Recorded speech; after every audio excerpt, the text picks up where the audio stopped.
આજ તો બાકી રામનવમીની પણ આમ જો શક્કરિયાનો શીરો બનાવ્યો છે ને મોરૈયા બનાવ્યો છે ને ફરાળી બાલાજીનો ચેવડો.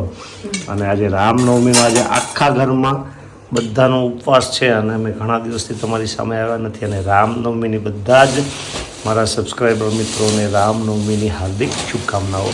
અને અમારી ડીશ રેડી કરી રાખી છે સરસ મજાનું. અત્યારે જમવાનું તૈયાર છે. અને આજે રામનવમીના દિવસે શું કહેવા માંગીશ? આજે શું કાંઈ કહેવાનું હોય, આજે કાંઈ કહેવાનું ન હોય, ખાવામાં ધ્યાન દેવાનું હોય. એટલે અત્યારે બધું ચાલે. ભૂખ લાગી છે અને ફરાળ છે અને રામનવમીની તૈયારી છે. અને હું આવ્યો છું જમવા માટે.